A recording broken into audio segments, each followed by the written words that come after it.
신라호텔 다이너스티홀의 천장은 너무 높았다. 샹들리에의 빛은 수백 개의 유리 조각을 지나 바닥의 하얀 카펫 위로 흩어졌다. 그 빛은 축복처럼 보였지만 박지원에게는 차가운 전시장 조명처럼 느껴졌다. 그녀는 단상 위에 서 있었다. 오른손에는 흰 장미 부케가 들려 있었다.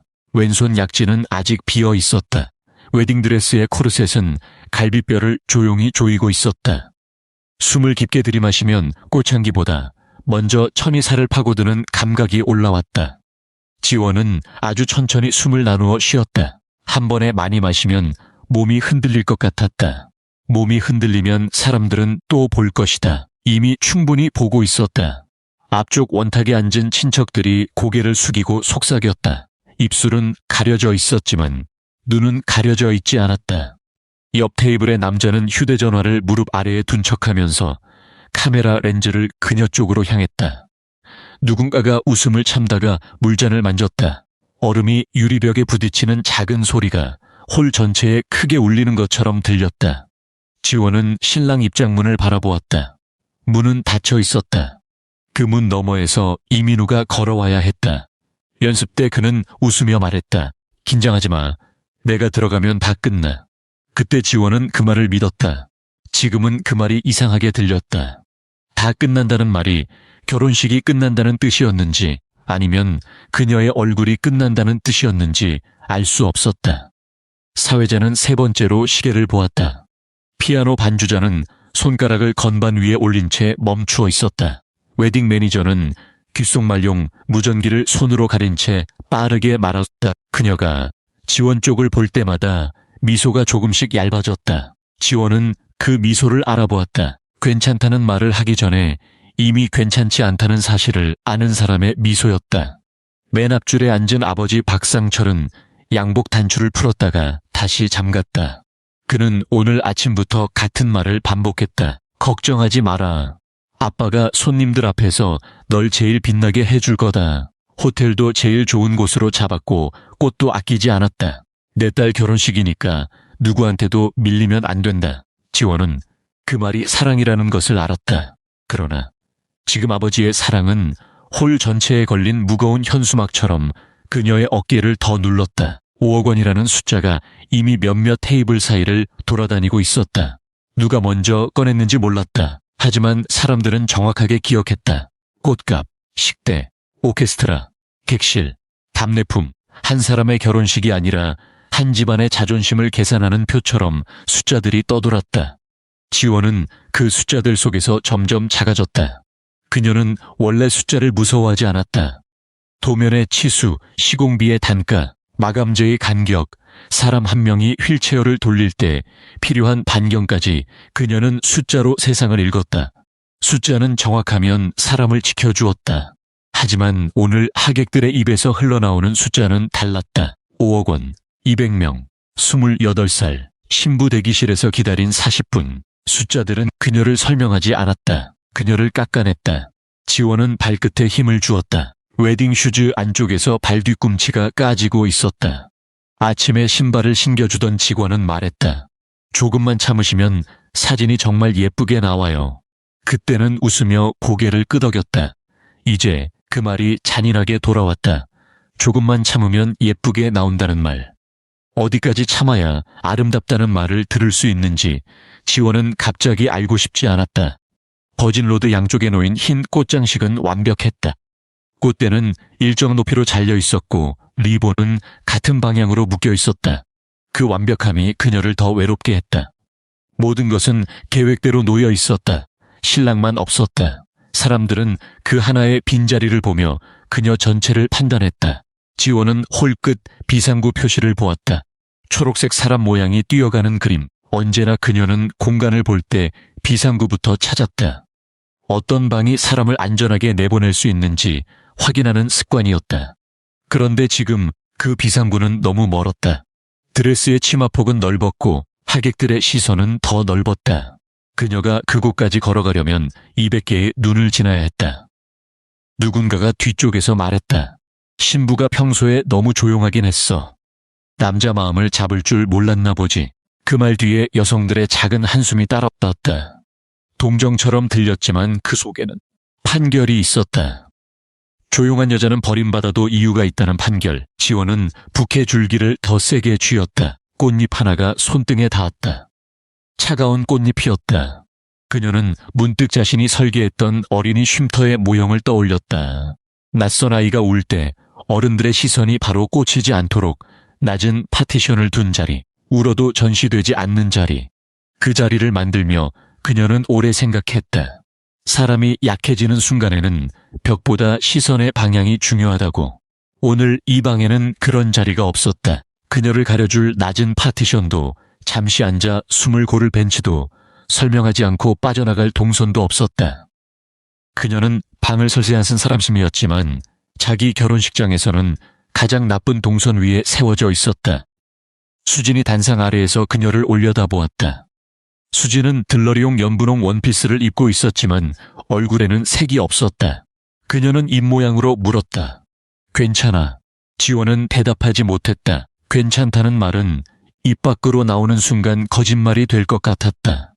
그때 뒤쪽에서 낮은 웅성거림이 일었다.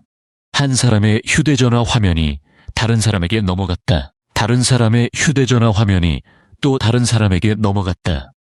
누군가가 숨을 삼켰다. 누군가가 작은 목소리로 말했다. 인천공항이래. 또 다른 목소리가 이어졌다. 마카오라는데. 지원은 부케 줄기를 쥐 손가락에 힘을 주었다.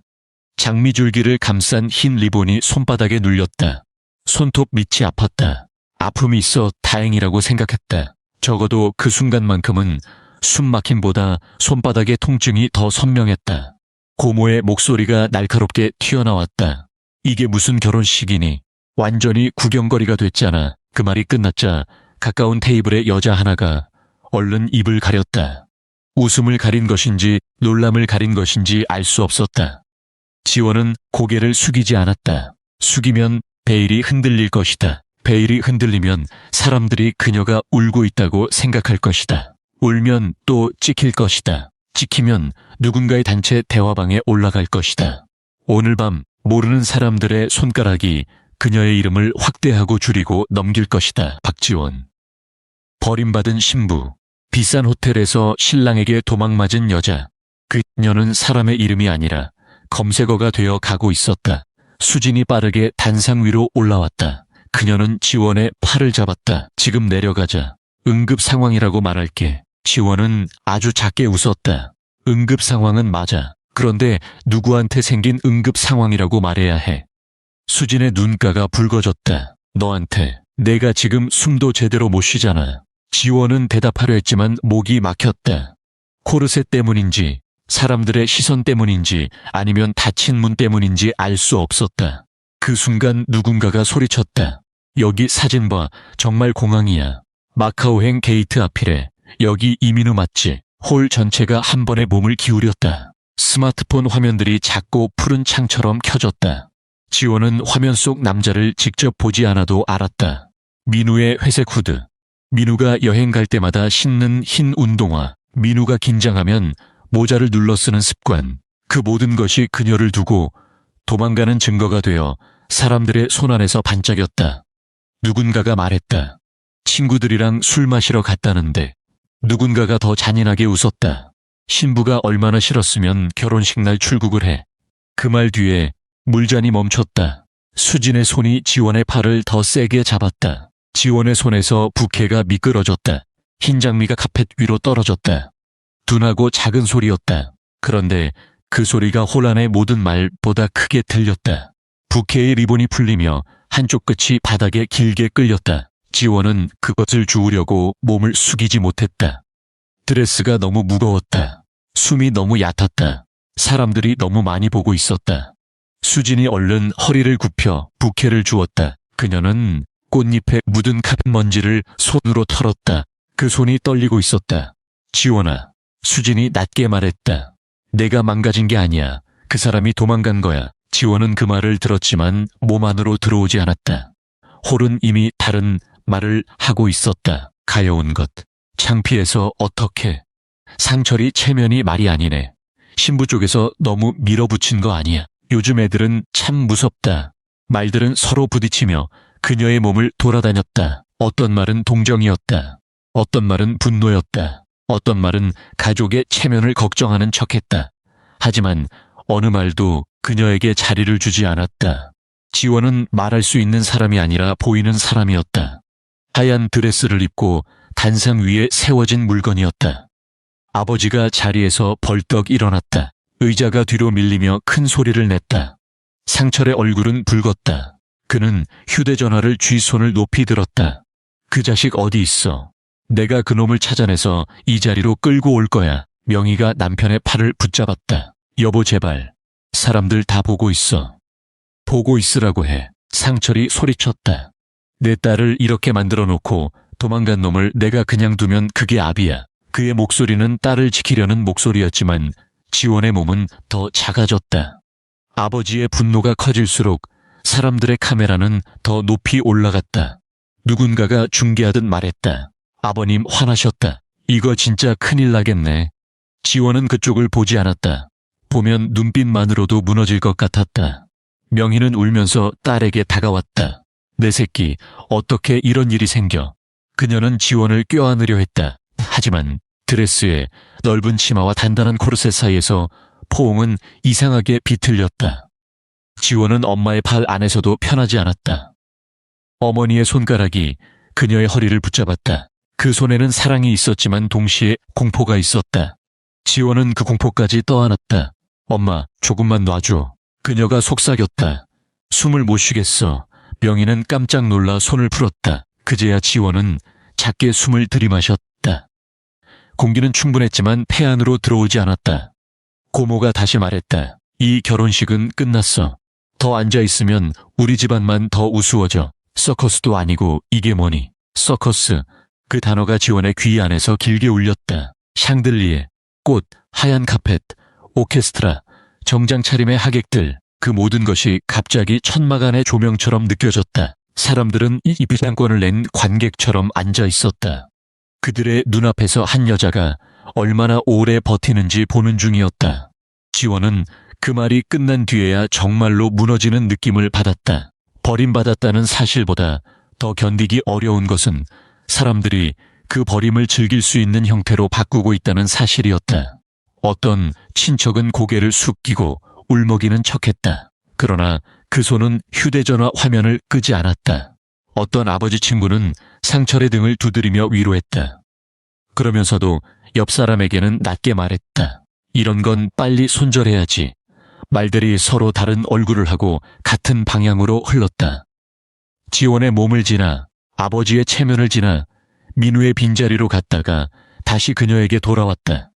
그녀는 그 모든 말의 중앙에서 점점 차가워졌다.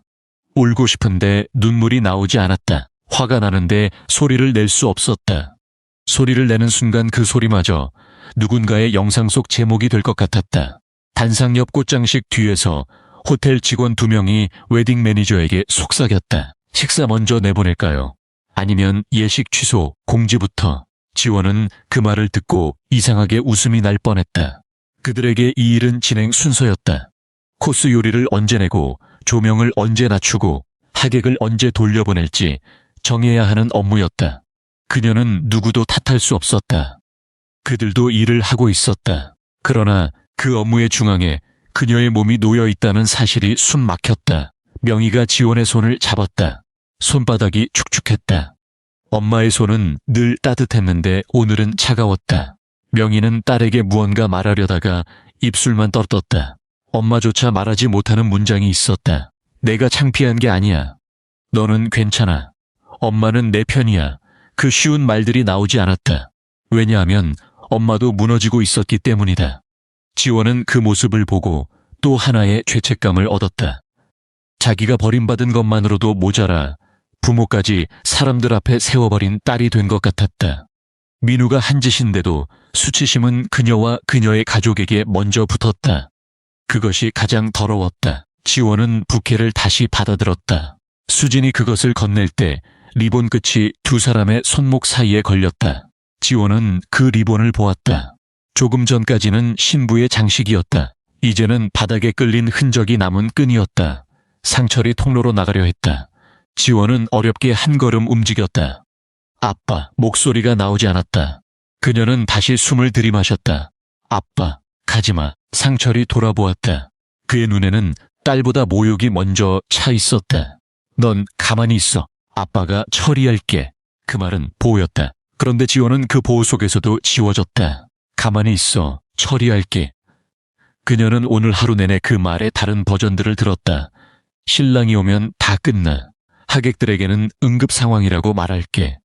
돈은 돌려받게 해야 해. 사람들 앞에서 체면을 세워야 해. 지원의 이름은 많았지만 지원의 목소리는 없었다.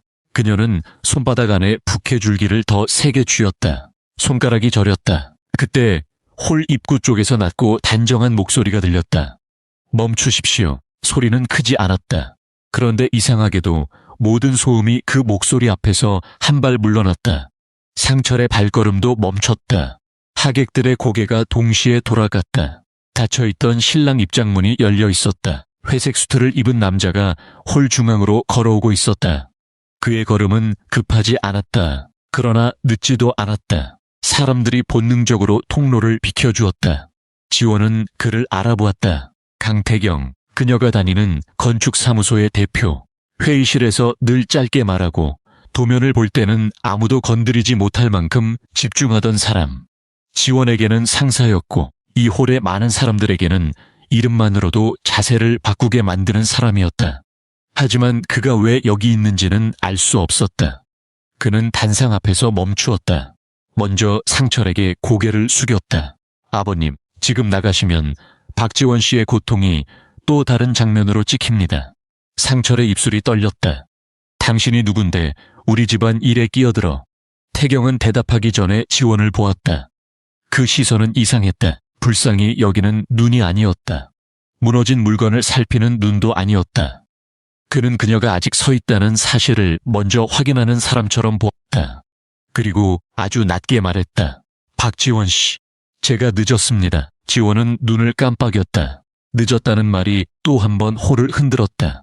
어떤 사람은 숨을 삼켰고 어떤 사람은 휴대전화를 더 높이 들었다. 태경은 한 걸음 가까이 왔다. 그는 그녀의 손목을 잡지 않았다. 그는 부케도 빼앗지 않았다. 그저 그녀가 들을 수 있을 만큼만 몸을 숙였다. 지금 이 방은 당신에게 선택지를 주지 않고 있습니다. 제가 하나를 만들겠습니다. 원하지 않으면 고개만 저으세요. 지원의 입술이 열렸다. 말이 나오지 않았다. 태경은 이어 말했다. 제가 신랑인 척하겠습니다. 그 말은 날카로운 유리처럼 그녀의 정신을 깨웠다. 무슨 말이에요? 당신을 구경거리로 남겨두지 않겠다는 뜻입니다. 하지만 당신이 싫다면 여기서 멈춥니다. 지원은 그를 보았다. 그는 당당했지만 밀어붙이지 않았다. 그의 손은 옆에 내려와 있었다. 손바닥은 비어 있었다. 그 비어 있음이 이상하게 그녀를 숨쉬게 했다. 고모가 뒤에서 비웃떴다. 이젠 회사 대표가 신랑이래. 아주 대단한 연극이네. 그 말 뒤에 몇 개의 웃음이 퍼졌다. 태경은 돌아보지 않았다. 지원만 보았다. 박지원 씨, 결정은 당신이 합니다. 수진이 부케를 쥐 지원의 손 위에 자기 손을 얹었다. 너 혼자 안 서도 돼. 하지만 내가 싫으면 아무도 널 끌고 가면 안 돼. 지원은 수진의 손을 느꼈다. 바닥에 떨어졌던 부케의 리본이 손목 아래에서 흔들렸다. 아버지는 여전히 분노로 떨고 있었다. 엄마는 울음을 삼키고 있었다. 하객들은 화면을 켠 채 기다리고 있었다. 그들의 눈은 선택을 기다리는 눈이 아니었다. 다음 장면을 기다리는 눈이었다. 지원은 처음으로 단상 아래를 똑바로 보았다. 사람들이 보였다. 친척, 거래처, 아버지의 친구, 민우의 동료, 자신을 축하하러 왔다고 말했던 사람들.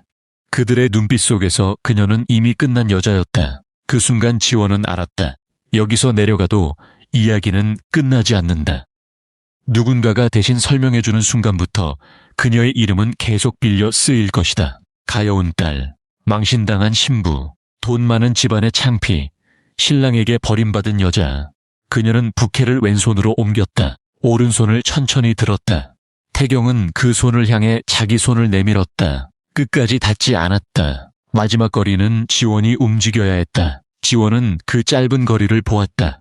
한 걸음보다 짧고 한 인생보다 긴 거리였다. 그녀가 손을 얹자 태경의 손가락이 조심스럽게 다쳤다. 잡는 힘은 단단했지만 아프지 않았다. 태경이 사회자를 향해 말했다. 음악을 부탁드립니다. 사회자는 얼어붙은 얼굴로 웨딩 매니저를 보았다.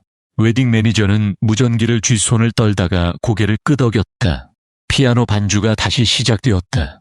그 음은 조금 흔들렸다. 하지만 음악은 이어졌다. 지원은 태경과 함께 통로를 향해 몸을 돌렸다. 하객들의 휴대전화가 따라 움직였다. 이번에는 그녀가 도망가는 장면이 아니라 누군가의 손을 잡고 서 있는 장면을 찍고 있었다. 그러나 지원은 아직 안전하지 않았다. 새 이야기도 여전히 사람들의 손 안에 있었다. 그녀는 태경의 손을 놓지 않았다. 놓지 않은 것은 그에게 기대기 위해서만은 아니었다. 자신이 선택했다는 사실을 몸에 새기기 위해서였다. 줄에서 앞에 섰을 때 태경은 다시 낮게 말했다. 지금이라도 멈출 수 있습니다. 지원은 그의 옆 얼굴을 보았다. 그는 정면을 보고 있었지만 그녀의 대답을 기다리고 있었다. 지원은 짧게 말했다. 멈추면 저 사람들한테 제 이야기를 맡겨야 해요. 그건 싫어요. 태경의 턱이 아주 미세하게 굳었다. 알겠습니다. 그는 주례와 웨딩 매니저에게 필요한 절차를 짧게 확인했다. 그 과정은 꿈처럼 비현실적이었다. 신랑 이름이 바뀌고 하객들의 숨소리가 바뀌고 카메라의 방향이 바뀌었다. 하지만 지원의 몸은 여전히 같은 드레스 안에 있었다. 코르셋은 여전히 조였다. 민우가 남긴 빈자리는 아직 홀 한가운데에 있었다. 주례가 조심스럽게 물었다. 두 분 모두 이 결혼을 자신의 의사로 진행하시는 겁니까? 하객들의 눈이 지원에게 꽂혔다. 어떤 사람은 이 대답까지 녹화하고 있었다. 지원은 목이 말랐다. 그녀는 태경의 손을 보았다. 그는 손을 더 세게 쥐지 않았다. 대답을 재촉하지도 않았다. 지원은 입을 열었다. 네, 제 의사입니다. 그 말이 홀 안에 떨어졌다. 작은 말이었다. 그러나 처음으로 그녀의 말이었다. 주례의 눈가가 흔들렸다. 그는 고개를 끄덕였다. 반지가 준비되지 않았다는 말이 나왔을 때 태경은 자기 손목에 얇은 은색 커프스 단추를 풀었다. 그는 그것을 반지처럼 꾸미지 않았다. 그저 지원의 손바닥 위에 올려놓았다. 오늘은 약속을 꾸밀 시간이 없었습니다. 하지만 꾸민 말로 당신을 묶지도 않겠습니다. 지원은 그 작은 금속 조각을 보았다. 차갑고 무거웠다. 웨딩 매니저가 서둘러 임시 반지를 가져왔다. 하객들 사이에서 또 웅성거림이 일었다. 누군가는 낭만적이라고 했고 누군가는 미쳤다고 했다. 지원은 둘 다 듣지 않으려 했다. 그녀는 자기 손이 떨리지 않게 하는 데 집중했다. 서명용 테이블이 앞으로 옮겨졌다. 원래는 예식 후 별실에서 조용히 처리될 서류들이었다. 이제는 모두의 눈앞에 놓였다. 접힌 혼인 관련 서류와 신분증이 테이블 위에 펼쳐졌다. 지원은 그 종이를 보는 순간 다시 숨이 막혔다. 이것은 방금 전까지 자신을 구해주는 장치처럼 보였다. 하지만 종이는 언제나 사람을 묶을 수도 있었다. 민우와 준비했던 결혼도 그랬다. 사랑의 이름으로 시작했지만 어느 순간 그녀의 일정, 옷차림, 말투, 부모의 체면까지 정리해야 할 문서처럼 변했다. 태경은 펜을 들기 전에 그녀를 보았다. 박지원 씨, 서류는 지금 여기서 끝내지 않아도 됩니다. 사람들 앞에서 필요한 만큼만 하겠습니다. 법적인 부분은 당신이 완전히 이해한 뒤에 다시 확인합시다. 그 말에 앞줄의 친척 하나가 코웃음을 쳤다.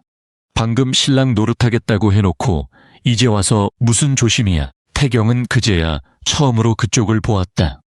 조심해야 하는 일입니다. 사람을 바꾸는 일보다 사람의 의사를 확인하는 일이 먼저입니다. 그 친척의 입이 닫혔다. 지원은 펜을 바라보았다.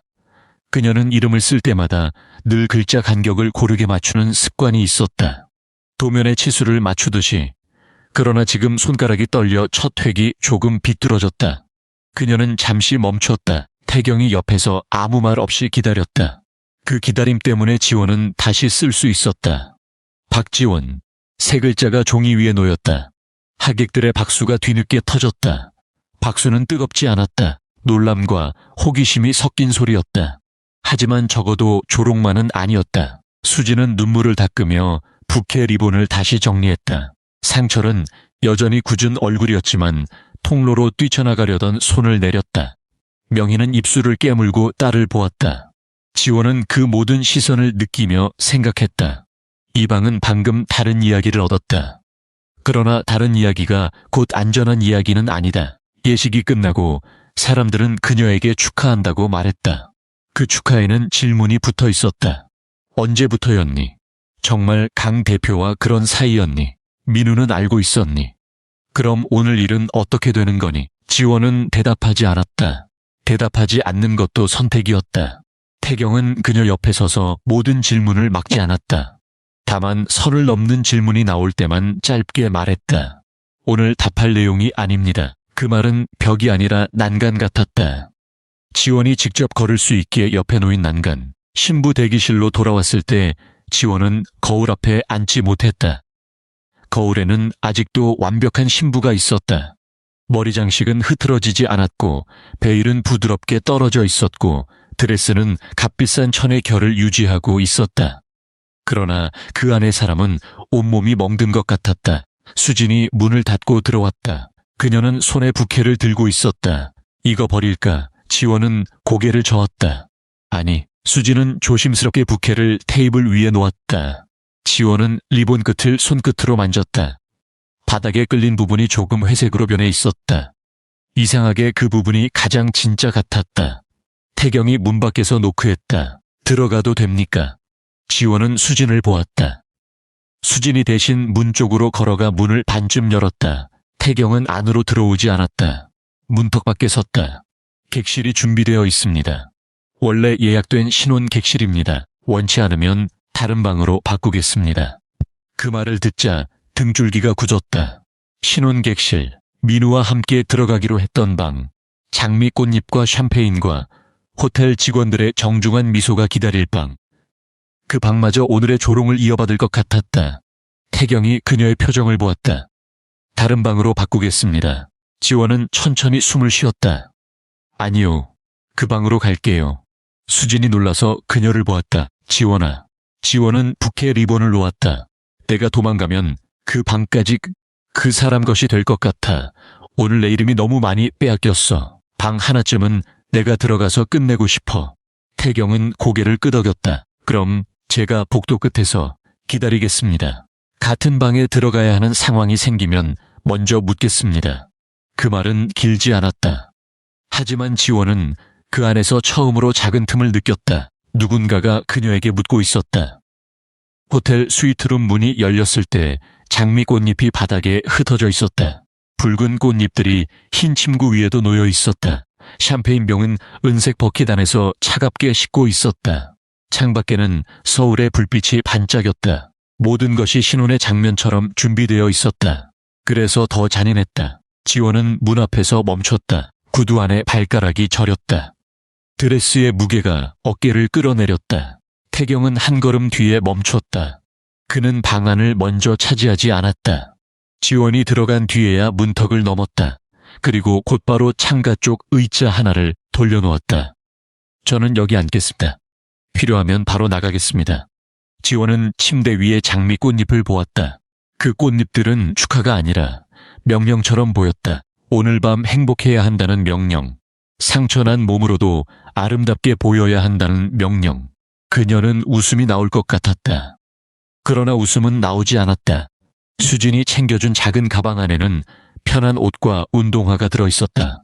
수진은 방에 올라오기 전 지원을 안으며 말했다. 문자하면 바로 올라올게. 내가 로비에 있을게. 지원은 그 말을 떠올리며 가방을 열었다. 손이 드레스 등 뒤에 지퍼에 닿지 않았다. 몇 번을 시도해도 팔이 아프기만 했다. 태경은 자리에서 일어나지 않았다. 그는 시선을 창밖으로 두고 말했다. 도와줄 사람이 필요하면 여성 직원이나 수진 씨를 부르겠습니다. 지원은 거울 속에 그를 보았다. 그는 정말로 그녀를 보고 있지 않았다. 그 사실이 이상하게 목을 아프게 했다. 민우는 늘 그녀가 불편하다고 말하면 웃었다. 예쁜 옷은 원래 불편한 거야 오늘. 하루만 참아. 내 옆에 서려면 이 정도는 해야지. 그 말들이 갑자기 등 뒤 지퍼처럼 그녀를 조였다. 지원은 낮게 말했다. 수진이는 지금 로비에서 사람들 막고 있을 거예요. 직원 부르기는 싫어요. 태경은 천천히 돌아섰다. 제가 도와드려도 됩니까? 싫으면 바로 멈추겠습니다. 지원은 거울 속 자기 얼굴을 보았다. 눈화장이 조금 번져 있었다. 입술은 창백했다. 그녀는 고개를 끄덕였다. 태경은 아주 가까이 다가오지 않았다. 그는 먼저 침대 위에 얇은 쇼를 집어 그녀의 어깨 앞쪽에 걸쳐주었다. 피부가 보이지 않게 하려는 배려였다. 그 다음에야 등 뒤에 작은 고리를 찾았다. 손끝이 천에만 닿았다. 살에는 닿지 않았다. 지퍼가 천천히 내려갔다. 그 소리가 방 안에 길게 들렸다. 지원은 그 소리에 맞춰 숨을 내쉬었다. 코르셋의 압박이 조금 풀리자 갑자기 눈물이 나왔다. 그녀는 울지 않으려고 입술을 깨물었다. 태경은 지퍼를 중간에서 멈췄다. 괜찮습니까? 지원은 손으로 눈을 가렸다. 괜찮지 않아요. 그 말이 처음 나왔다. 괜찮지 않다는 말. 오늘 하루 누구도 제대로 듣지 않았던 말. 태경은 아무 말도 하지 않았다. 그 침묵이 대답이 되었다. 지원은 그 침묵 속에서 조금 더 울 수 있었다. 오래 울지는 않았다.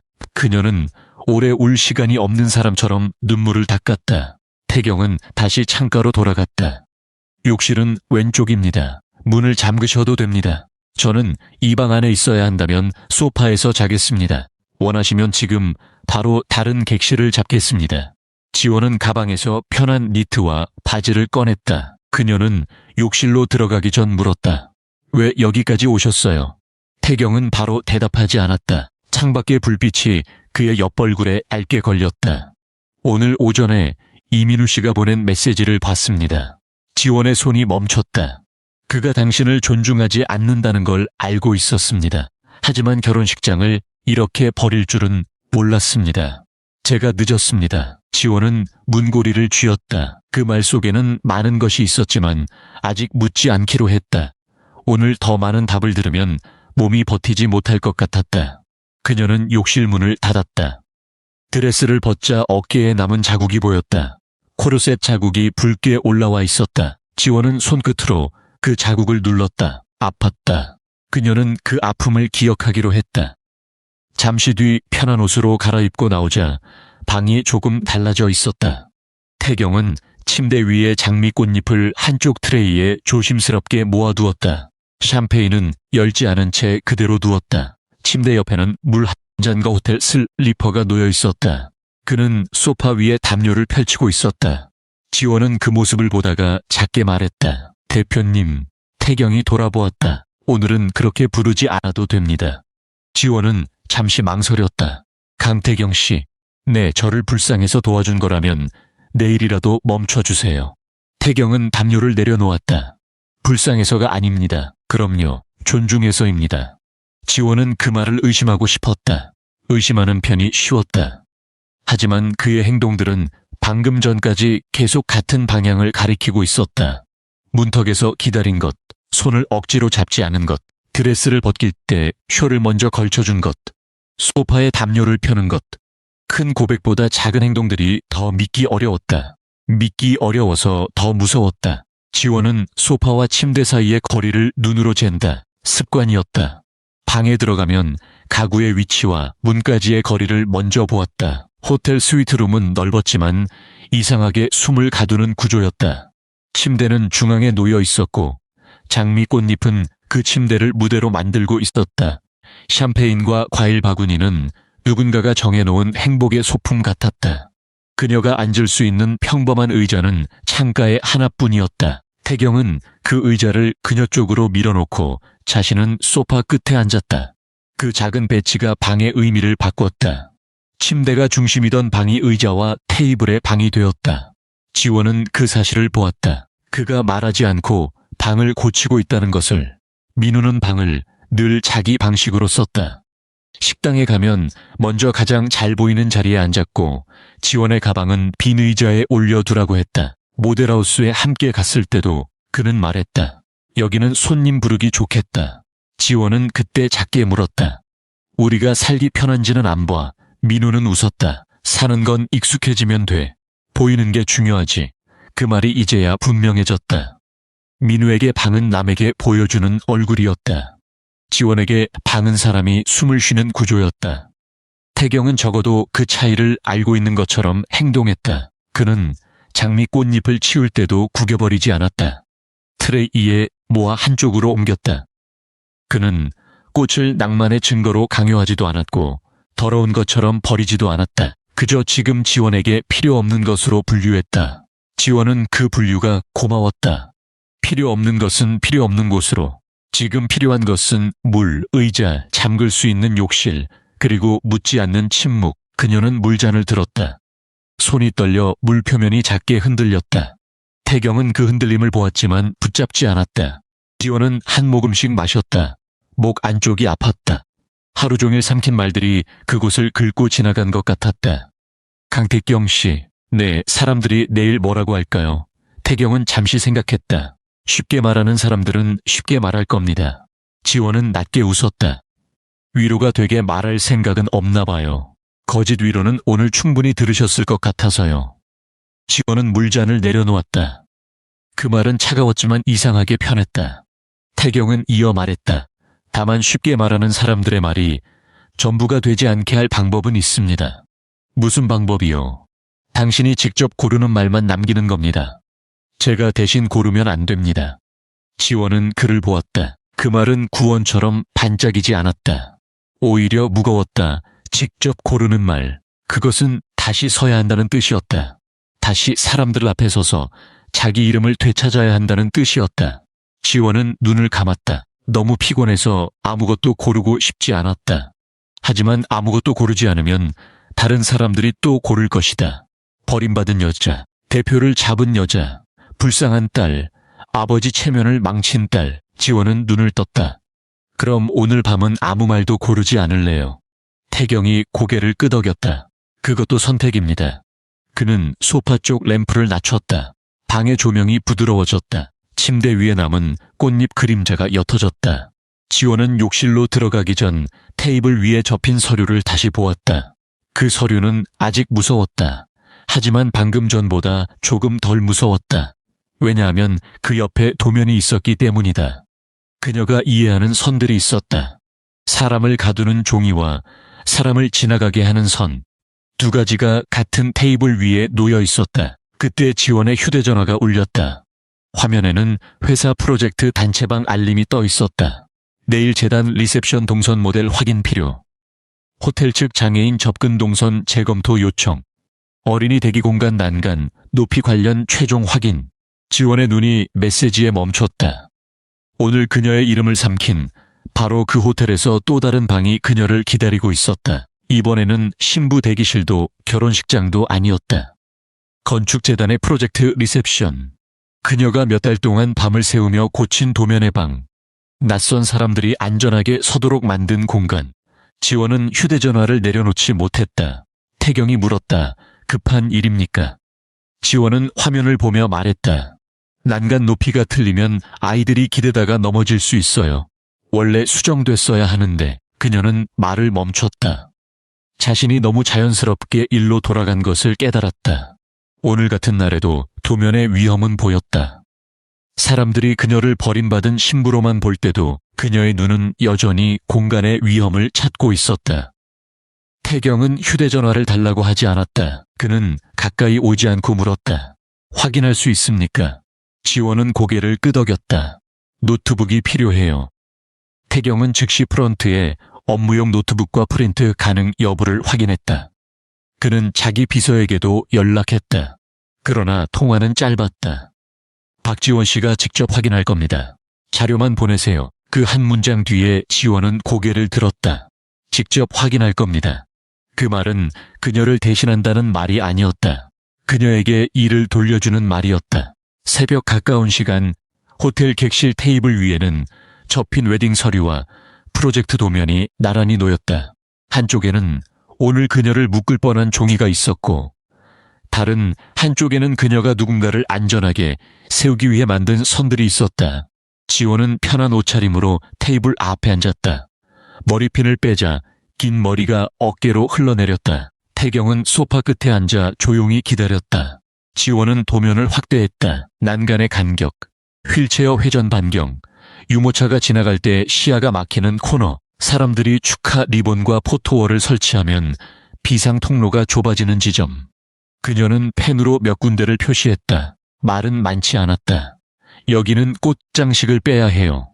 여기는 안내 데스크를 30cm 뒤로. 모델에서는 예뻐 보여도 실제로는 사람들이 멈춰서는 곳이에요. 태경은 그 말을 들으며 그녀의 손을 보았다. 그 손은 몇 시간 전 부케를 떨어뜨렸던 손이었다. 지금은 흔들리지 않았다. 지원은 자신이 흔들리지 않는다는 사실을 뒤늦게 깨달았다. 이상했다. 사람들의 시선 앞에서는 숨도 못 쉬었는데 도면 앞에서는 다시 숨이 돌아왔다. 그녀는 그 숨을 붙잡았다. 다음 날 아침, 지원은 호텔 객실의 두꺼운 커튼을 열었다. 서울의 회색빛 아침이 들어왔다. 태경은 소파에서 거의 자지 못한 얼굴로 일어났다. 그는 밤새 담요 밖으로 발이 나와 있었다. 지원은 침대 옆에 가지런히 접힌 웨딩드레스를 보았다. 호텔 직원이 가져온 드레스 커버 안에 넣기 전 그녀가 직접 베일을 접어두었다. 베일은 더 이상 머리 위에 있지 않았다. 그것만으로도 목이 조금 자유두었다. 수지는 아침 일찍 객실 문을 두드렸다. 그녀의 손에는 커피와 휴대전화가 있었다. 밤새 전화가 미친 듯이 왔어. 민우도. 지원은 커피를 받지 못하고 화면을 보았다. 부재중 전화가 쌓여 있었다. 이민우. 문자도 지원아, 오해야. 전화 받아. 어제는 내가 너무 무서웠어. 내가 그렇게까지 할 줄 몰랐어. 강태경이랑 뭐야? 너 설마 처음부터. 지원은 화면을 껐다. 손가락 끝이 차가웠다. 수진이 조심스럽게 말했다. 내가 어제 영상 몇 개 저장해놨어. 사람들이 지우기 전에. 내가 필요할 수도 있을 것 같아서. 지원은 수진을 보았다. 수진의 얼굴에는 죄책감이 있었다. 친구의 가장 아픈 순간을 저장했다는 죄책감. 지원은 천천히 말했다. 고마워. 수진의 눈이 젖었다. 미안해. 그런데 내가 나중에 아니라고 말해야 할 때 내 말만으로는 부족할까봐. 지원은 고개를 끄덕였다. 그녀는 수진의 손을 잡았다. 내가 들고 있어줘. 내가 아직은 못 보겠어. 수진은 휴대전화를 가방 안에 넣었다. 태경은 그 대화에 끼어들지 않았다. 그는 커피컵을 테이블에 놓고 한 걸음 물러나 있었다. 지원은 그 물러남까지 보았다. 회사에서는 이미 소문이 퍼져 있었다. 지원이 호텔에서 바로 사무실로 들어서자 몇몇 직원들이 동시에 입을 닫았다. 엘리베이터 앞에 공기가 어색하게 굳었다. 어제 결혼식에 참석했던 거래처 직원 한 명이 멀리서 그녀를 보고 황급히 고개를 숙였다. 지원은 그 눈빛을 지나쳤다. 그녀는 프로젝트실로 들어갔다. 테이블 위에는 재단 리셉션용 모형이 놓여 있었다. 작은 사람 모형들이 하얀 광장 위에 서 있었다. 아이를 아는 여자, 휠체어를 탄 노인, 서류 가방을 든 직장인, 유모차를 미는 아버지. 지원은 그 작은 사람들을 보자 가슴이 조용히 가라앉았다. 이 사람들은 그녀를 보지 않았다. 그들은 그녀에게 판단을 요구하지 않았다. 그저 안전한 길을 필요로 했다. 지원은 모형의 한쪽 코너를 살폈다. 어젯밤 표시한 부분이 아직 수정되지 않았다. 그녀는 재킷을 벗고 의자에 걸었다. 그리고 곧바로 칼과 자를 들었다. 옆자리에 주니어 직원 하은이 놀라서 다가왔다. 선배님, 괜찮으세요? 지원은 모형에서 눈을 떼지 않았다. 여기 포토월이 이 위치면 휠체어 동선 막혀. 스폰서 로고는 뒤로 빼고 안내 데스크는 사선으로 돌려. 하은은 급히 메모했다. 그런데 이건 원래 박 실장님이. 하은은 말을 멈췄다. 지원이 고개를 들었다. 왜? 아니에요. 하은은 입술을 깨물었다. 그냥 이 수정은 선배님이 처음 제안하신 건데 회의록에는 다른 이름으로 올라가 있어서요. 프로젝트실의 공기가 잠깐 멈췄다. 지원은 칼날을 내려놓았다. 그녀는 화를 내지 않았다. 지금 화를 내면 사람들이 또 다른 제목을 붙일 것이다. 버림받은 신부가 회사에서 예민해졌다. 대표와 결혼하더니 태도가 달라졌다. 그녀는 그런 제목들을 너무 쉽게 상상할 수 있었다. 지원은 조용히 말했다. 회의록 원본 있어. 네, 그럼 보관해도. 지금은 동선 먼저 고치자. 하은은 고개를 끄덕였다. 그녀의 눈에는 전날 하객들의 눈과 다른 것이 있었다. 두려움도 있었지만 존중이 있었다. 지원은 다시 모형을 향해 몸을 숙였다. 칼날이 작은 플라스틱 벽을 따라 움직였다. 아주 얇은 조각이 떨어져 나갔다. 그 작은 조각 하나 때문에 모형 속 길이 넓어졌다. 실제 공간에서는 누군가의 바퀴가 걸리지 않을 것이다.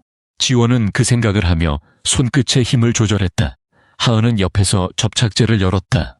선배님, 손 다치셨어요. 지원은 그제야 손바닥을 보았다.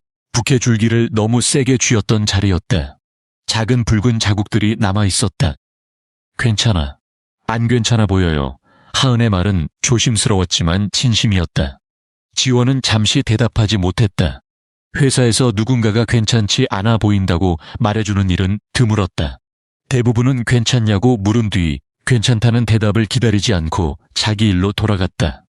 지원은 손바닥을 주먹으로 감쌌다. 그래도 이건 고칠 수 있어. 하은이 모형을 보았다. 이거요. 지원은 아주 작게 웃었다. 이거부터. 그때 박 실장이 회의실에서 나와 프로젝트실을 지나갔다. 그는 모형 앞에 지원을 보고 걸음을 늦췄다. 어제 일이 있었는데도 출근했네요. 말투는 걱정처럼 포장되어 있었지만 끝은 비꼬여 있었다. 지원은 고개를 들었다. 리셉션이 내일이니까요. 박 실장은 주변 직원들이 듣는 것을 확인하듯 조금 크게 말했다. 무리하지 마요. 이런 상황에서는 사람들이 오해하기 쉬우니까.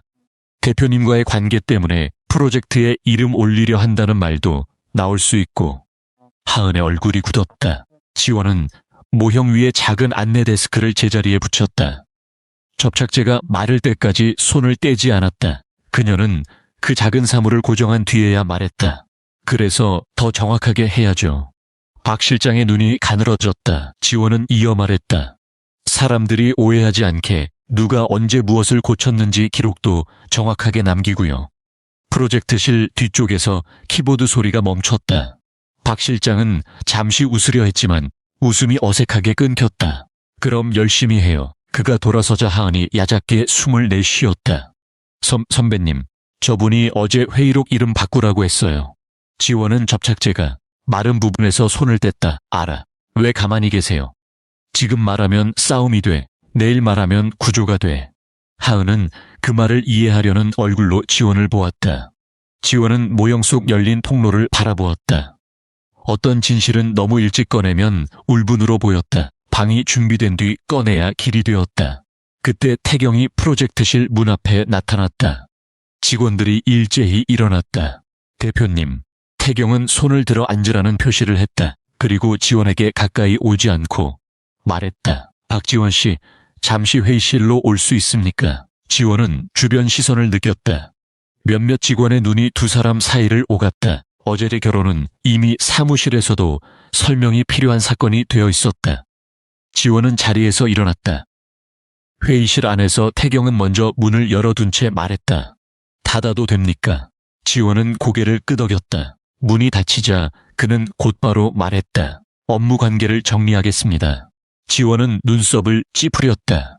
무슨 뜻이에요? 어제 제가 한 선택이 당신에게 또 다른 압력이 되면 안 됩니다. 당신은 제 직원이고 저는 대표입니다.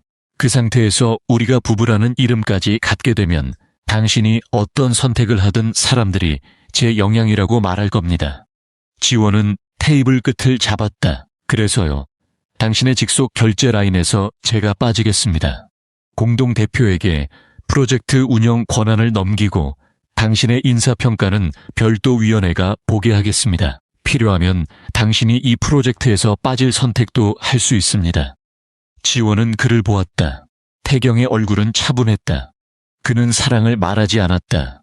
그는 권한을 내려놓고 있었다. 그것이 더 어렵다는 것을 지원은 알았다. 그녀는 낮게 물었다. 왜 이렇게까지 해요?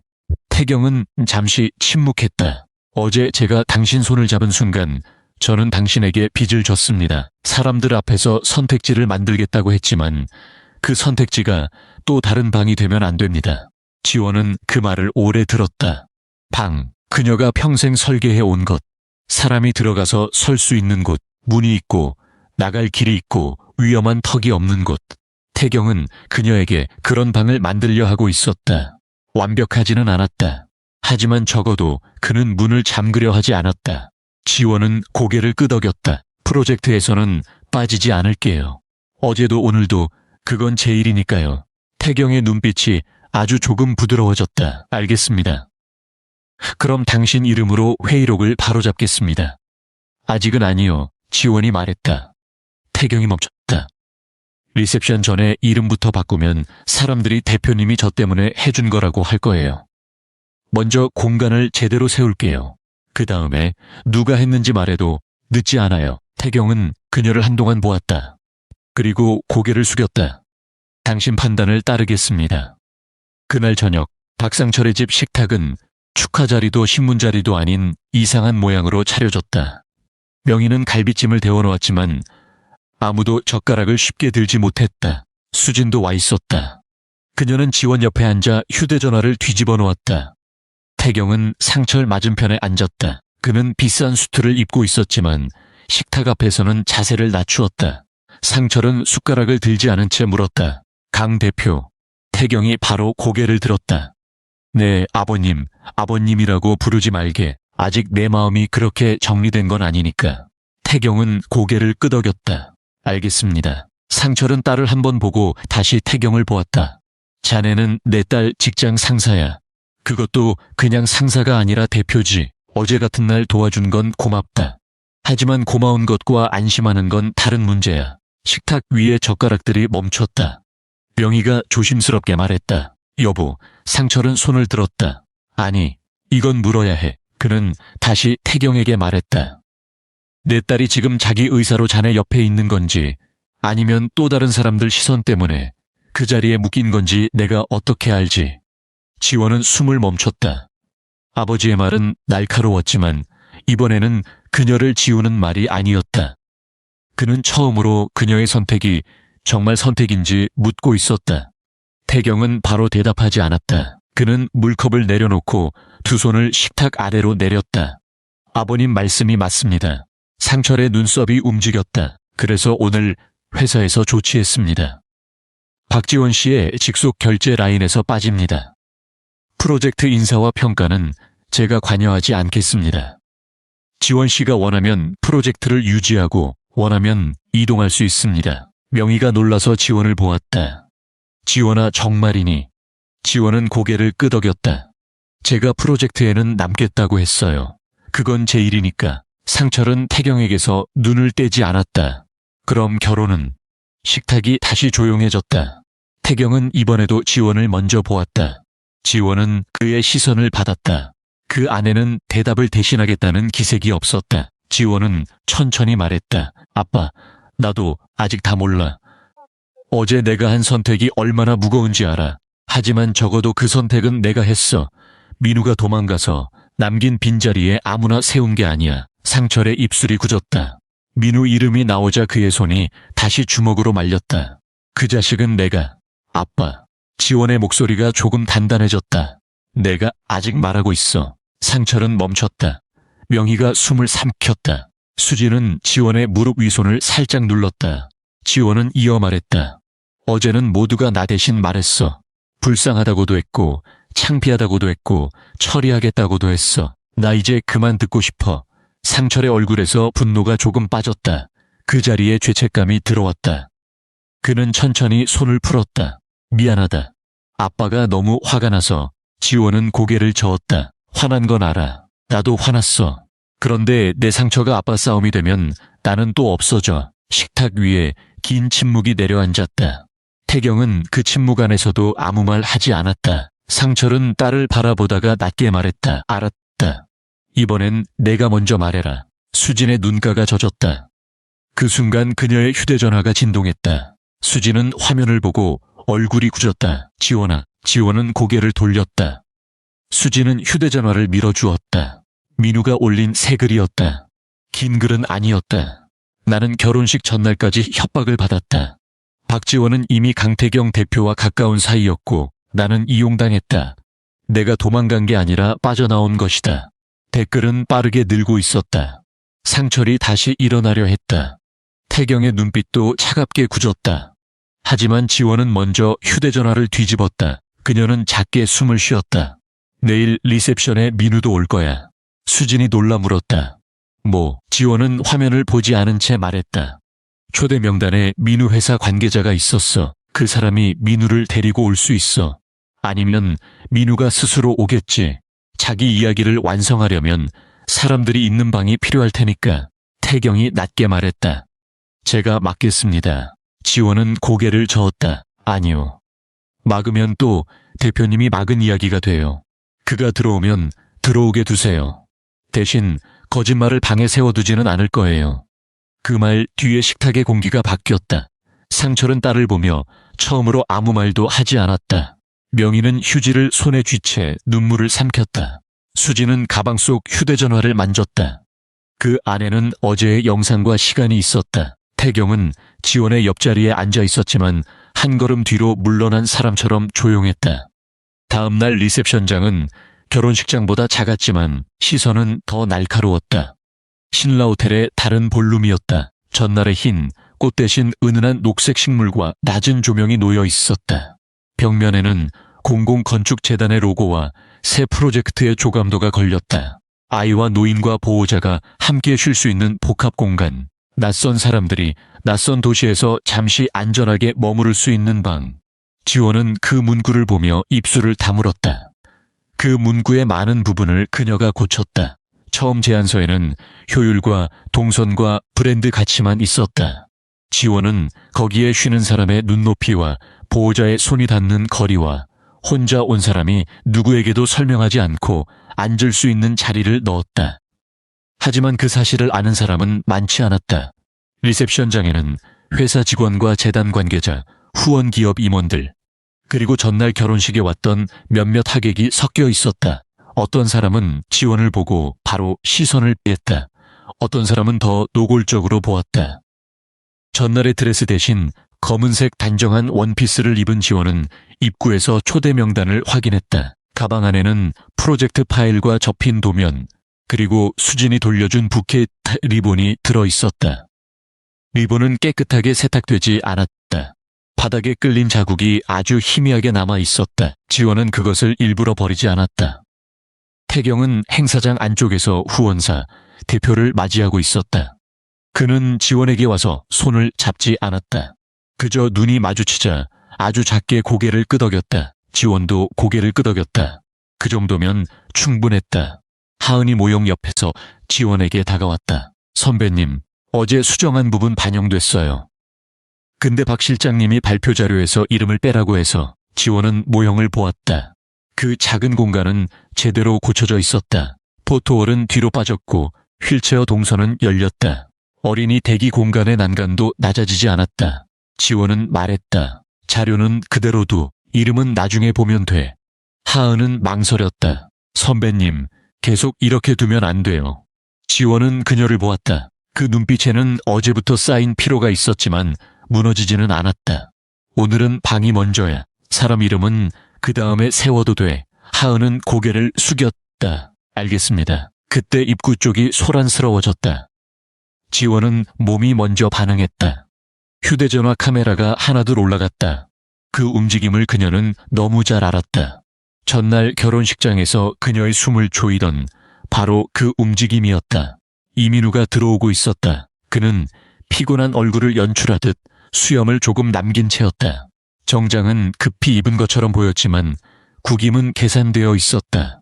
그의 옆에는 전날 결혼식에 오지 않았던 남자 2명이 있었다. 아마도 회사 동료이거나 친구일 것이다. 민우는 문 앞에서 잠시 멈추어 장례를 둘러보았다. 그는 사람들이 자신을 보고 있다는 것을 확인한 뒤에야 걸음을 옮겼다. 지원은 그 장면을 보며 생각했다. 그는 도망갈 때도 관객을 필요로 했고 돌아올 때도 관객을 필요로 한다. 민우는 곧장 지원에게 오지 않았다.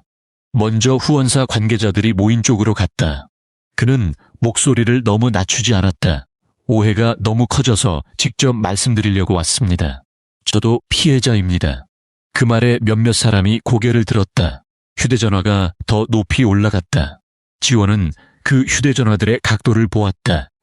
전날 결혼식장에서는 렌즈가 그녀의 드레스와 얼굴을 향해 있었다. 오늘은 렌즈가 민우와 그녀 사이의 빈 공간을 향했다. 사람들은 아직 어느 쪽이 더 재미있는지 결정하지 못한 채 기다리고 있었다. 지원은 그 기다림이 얼마나 위험한지 방은 늘 가장 먼저 말하는 사람의 구조를 따라갔다. 민우가 먼저 벽을 세우면 그녀는 그 벽 안에서 해명해야 했다. 그녀는 가방끈을 놓고 손가락을 폈다. 손바닥의 붉은 자국은 옅어졌지만 사라지지 않았다. 그 자국은 부케를 쥐었던 힘의 흔적이었다. 그녀는 그 흔적을 느끼며 자신에게 말했다. 이번에는 떨어뜨리지 않는다. 행사장 안쪽 스크린에는 프로젝트 조감도가 천천히 넘어가고 있었다. 아이들이 낮은 벤치에 앉아있는 이미지, 노인이 손잡이를 잡고 걷는 이미지, 보호자가 유모차를 밀고 넓은 통로를 지나는 이미지. 사람을 배려하기 위해 만든 그림들이 지금은 사람을 공격하는 말들 뒤에서 조용히 빛나고 있었다. 지원은 그 모순이 아팠다. 안전한 방을 소개하는 자리에서 또 누군가의 이름이 위험해지고 있었다. 민우는 그 반응을 먹이처럼 받아들였다. 저는 결혼식 전에 이상한 니세를 느꼈습니다. 박지원 씨와 강 대표가 이미 가까웠다는 얘기를 들었고요. 제가 도망친 게 아닙니다. 저는 이용당하지 않으려고 빠져나온 겁니다. 방 안의 공기가 얇아졌다. 누군가가 지원을 보았다. 누군가는 태경을 보았다. 전날 결혼식장에 있던 한 친척이 낮게 말했다. 그러면 어제 그 대표가 신랑으로 들어온 게 우연이 아니었나? 다른 사람이 받았다. 처음부터 준비한 거면 더 무섭지. 지원은 손가락을 가방끈에 걸었다. 몸 안에서 예전의 숨막힘이 다시 올라왔다. 드레스를 입고 있지 않은데도 코르셋이 돌아온 것 같았다. 수진이 그녀 옆으로 다가왔다. 내가 말할게. 지원은 고개를 저었다. 조금만 기다려. 민우가 드디어 그녀 쪽으로 걸어왔다. 그는 눈가를 찌푸렸다. 지원아, 그 목소리는 한때 익숙했다. 한때는 그녀의 하루를 여닫는 소리였다. 지금은 방 안의 모든 사람에게 들리도록 조율된 마이크 같았다. 나도 힘들었어. 내가 갑자기 강 대표랑 그렇게 나올 줄은 몰랐어. 지원은 대답하지 않았다. 민우가 한 걸음 더 가까이 왔다. 전날은 내 아버지도 너무 흥분했고 너도 제대로 판단 못했잖아. 그런데 하루 만에 회사 대표랑 결혼이라니. 이게 정상이라고 생각해. 하객들의 숨소리가 움직였다. 전날 그녀를 동정했던 눈들이 이번에는 의심을 얹었다. 버림받은 신부는 하루 만에 더 높은 남자를 잡은 여자가 되어가고 있었다. 민우의 거짓말은 그만큼 쉬웠다. 여자의 이름은 옆에 선 남자에 따라 다시 붙이면 된다고 믿는 사람들에게. 그 거짓말은 이미 익숙한 모양이었다. 태경이 가까이 오려 했다. 지원은 손을 들어 그를 멈췄다. 태경은 그 자리에서 멈췄다. 방 안의 몇몇 사람이 그 장면을 보았다. 그는 말할 수 있었지만 말하지 않았다. 지원은 민우를 보았다. 너는 내가 판단 못했다고 말하고 싶은 거지. 민우가 부드럽게 웃었다. 그런 뜻은 아니야. 너는 충격받았고 강 대표는 그 틈을 이용했을 수도 있잖아. 그 말 뒤에 방 안의 시선이 태경 쪽으로 미끄러졌다. 사람들은 이미 알고 있는 이야기를 찾고 있었다. 힘 있는 남자가 약해진 여자를 이용했다는 이야기, 혹은 약한 척한 여자가 힘 있는 남자를 잡았다는 이야기. 둘 중 업쪽이든 지원의 의사는 필요하지 않았다. 그녀는 다시 해석되는 중이었다. 전날에는 버림받은 몸이었고 오늘은 이용당했거나 이용한 몸이었다. 민우는 그 쉬운 두 길 사이에서 자신이 빠져나갈 문을 찾고 있었다. 지원은 그가 말하는 동안 태경을 보지 않았다. 태경이 어떤 표정을 짓는지 확인하고 싶지 않았다. 그가 화를 내주기를 바라는 마음도 있었고 그러지 않기를 바라는 마음도 있었다. 그 둘 다 위험했다. 그가 화를 내면 방은 그의 힘을 볼 것이다. 그가 침묵하면 방은 그녀의 말을 기다릴 것이다. 지원은 두 번째를 선택해야 했다. 수진이 참지 못하고 나섰다. 이민우. 민우는 그녀를 보자 표정이 바뀌었다. 너도 한패야. 어제 내가 부케 들고 뛰어다니던 거 다 봤어. 내가 분위기 만든 거 아니야. 수진의 얼굴이 하얗게 질렸다.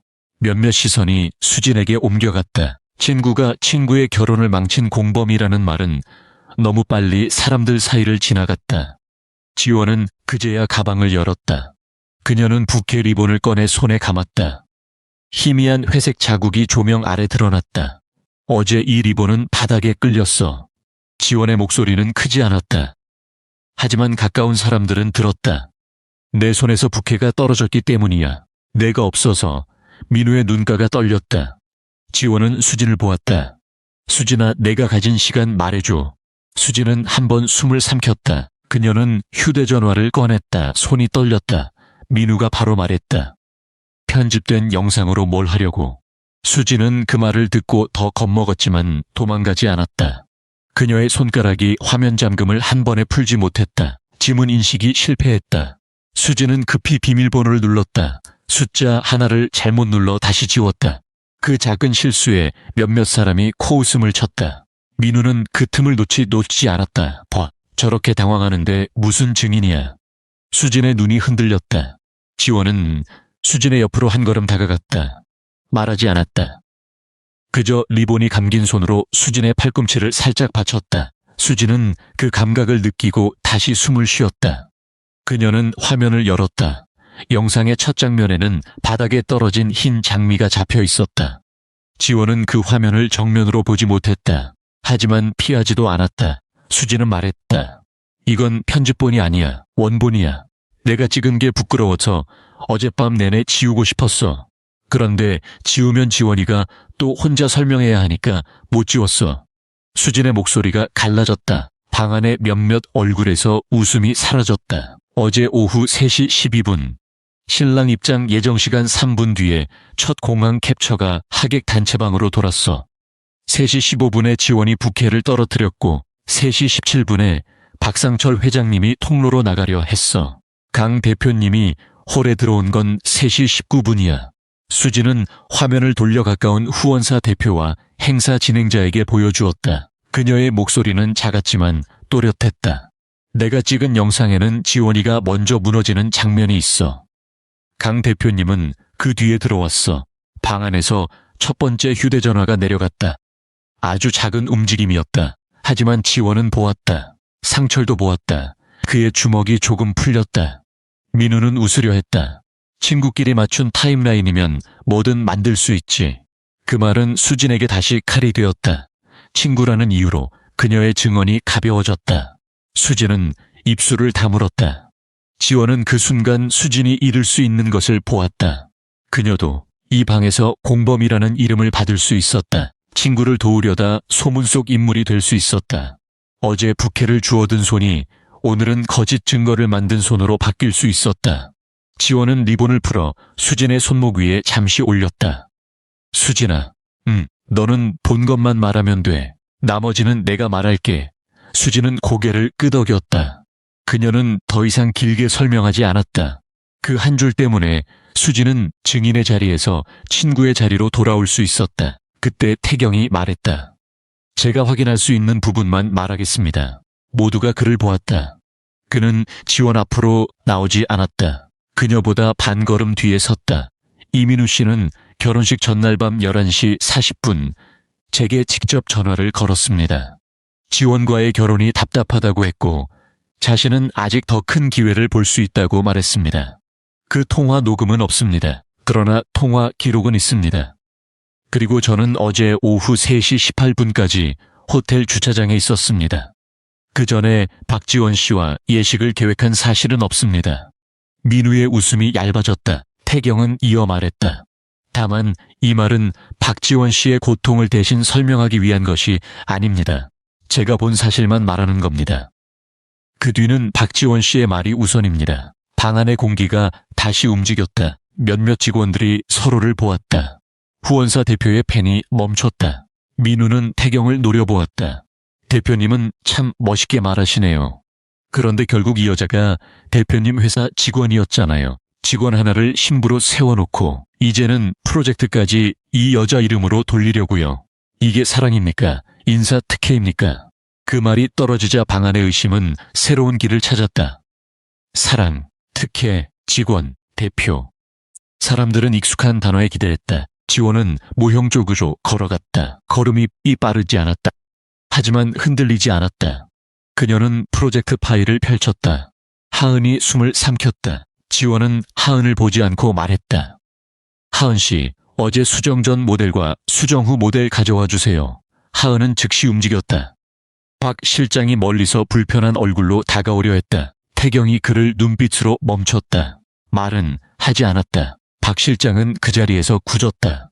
그 짧은 정지는 방에 필요한 만큼만 작동했다. 태경은 박 실장을 공개적으로 꾸짖지 않았다. 그의 직함으로 사람을 눌러버리지 않았다. 다만 지금 누가 말해야 하는지 선을 그었다. 지원은 그 선을 보았다. 그는 길을 열었고 그 길 위에 자기 이름을 세우지 않았다. 그것이 어제 식탁에서 약속한 관계의 첫 증거였다. 후원사 대표도 그 미세한 장면을 보았다. 그는 태경이 아니라 지원 쪽으로 몸을 돌렸다. 방향이 바뀌었다. 하은은 2개의 작은 모형 파트를 가져왔다. 지원은 테이블 위에 나란히 놓았다. 이쪽이 원래 리셉션 설치안입니다.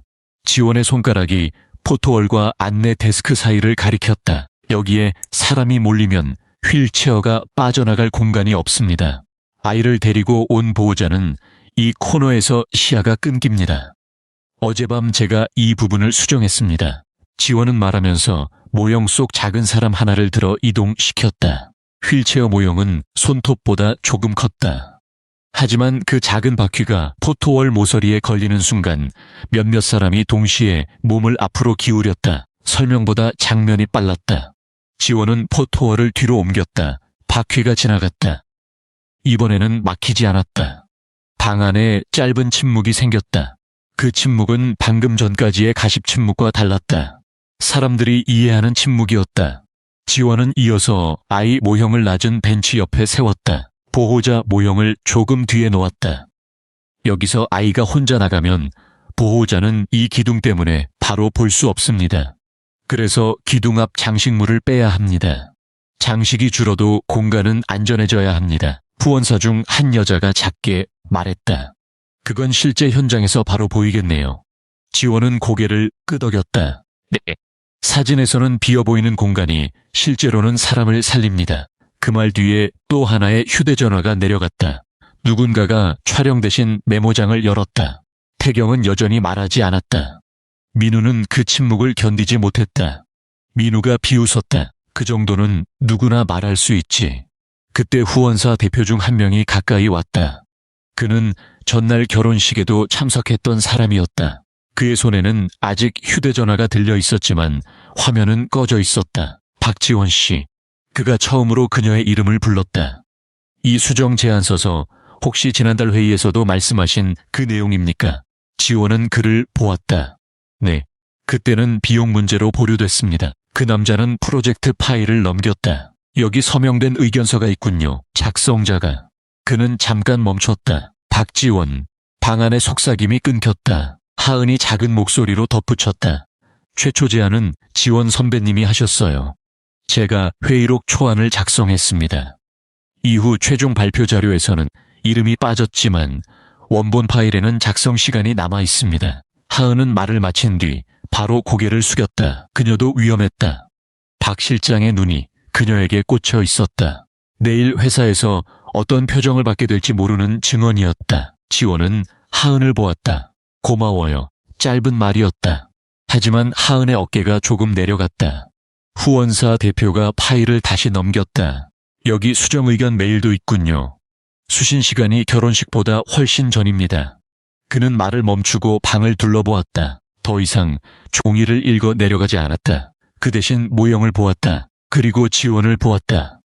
문서가 사람을 압도하지 않도록 그는 잠시 기다렸다. 그 기다림 속에서 방은 방금 들은 사실을 자기 안에 넣었다. 박 실장의 얼굴이 굳었다.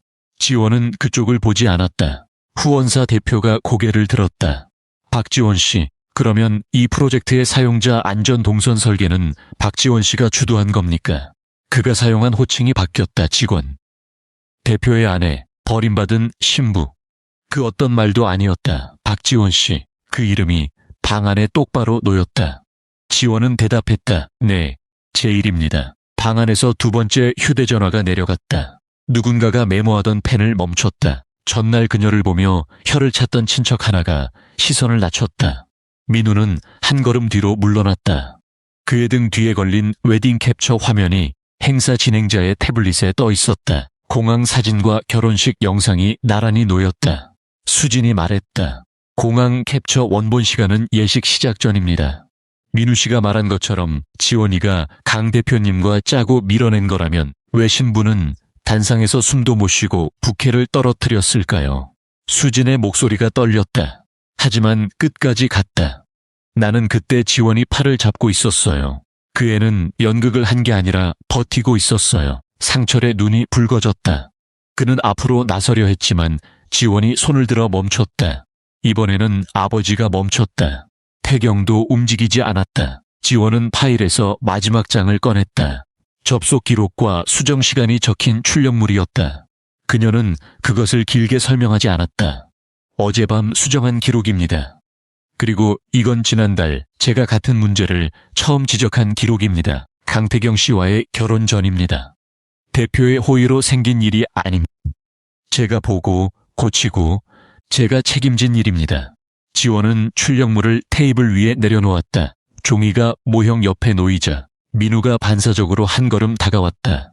그는 그 종이를 낚아채고 싶어 하는 사람처럼 손을 움직였다. 하지만 후원사 대표가 먼저 종이 위에 손을 얹었다. 확인하겠습니다. 그 한마디에 민우의 손이 허공에서 멈췄다. 그의 손은 어색하게 주머니로 들어갔다. 방 안에서 작은 변화가 또 일어났다. 사람들이 민우의 손을 보았다. 조금 전까지 말로 방을 잡고 있던 남자가 이제 종이 하나도 마음대로 만질 수 없게 된 순간이었다. 상철은 그 장면을 보며 턱을 굳혔다. 그는 또 화를 내고 싶어 했다. 하지만 지원이 아까 말한 것을 기억했다. 내 말 끝나고 그는 손을 뒤로 가져가 자기 손목을 잡았다. 딸의 이야기를 자기 분노로 덮지 않기 위한 서툰 자세였다. 후원사 대표가 출력물을 받아보았다. 그는 고개를 천천히 끄덕였다. 박지원 매니저님, 다음 브리핑은 직접 해주시겠습니까? 매니저님. 그 호칭이 방을 바꾸었다. 작은 변화였지만 분명했다. 누군가가 기침을 멈췄다. 누군가가 화면을 끄고 휴대전화를 주머니에 넣었다. 민우의 얼굴에서 말이 빠져나갔다. 그는 입을 열었다가 닫았다. 지원은 모형 옆에 섰다. 어제까지 그녀는 단상 위에 세워진 신부였다. 오늘은 자신이 만든 방 옆에 서 있었다. 같은 호텔이었다. 같은 사회적 시선이었다. 하지만 방의 주소가 달라지고 있었다. 사람들은 더 이상 그녀를 버려진 자리로만 보지 않았다. 그녀가 만든 길을 보고 있었다. 그녀가 열어둔 통로를 보고 있었다. 그녀가 낮춘 턱과 비워둔 회전 반경을 보고 있었다.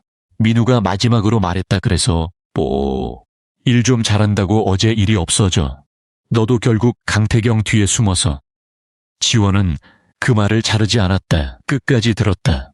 민우의 말은 이제 처음보다 거칠었다. 처음에는 피해자의 옷을 입고 들어왔고 중간에는 의심의 말을 골랐었다. 하지만 방이 조금씩 바뀌자 그는 원래 믿음을 드러냈다. 여자는 남자의 옆자리에 따라 이름이 정해진다는 믿음. 남자가 버리면 버려진 여자이고 더 힘있는 남자가 서면 갈아탄 여자라는 믿음. 일을 해도 결국 누군가 뒤에 숨은 여자라는 믿음. 지원은 그 믿음의 낡은 뼈대를 보았다. 그것은 민우 혼자 만든 것이 아니었다.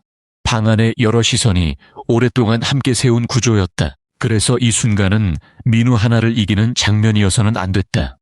그 구조를 향해 말해야 했다. 말이 끝난 뒤 그녀는 프로젝트 파일을 덮었다. 딱 하고 작은 소리가 났다. 그 소리에 방 안이 조용해졌다. 지원은 민우를 보았다. 나는 어제 내가 도망간 자리에서 숨을 못 쉬었어. 그녀의 목소리는 낮았다. 그런데 오늘은 내 거짓말이 있는 방에서도 서 있어. 그러니까 내 이름을 내 변명으로 쓰지. 그 말 뒤에 아무도 바로 움직이지 않았다. 짧은 말이었다. 그러나 방 안의 긴 소란을 멈추기는 충분했다. 민우의 입술이 떨렸다.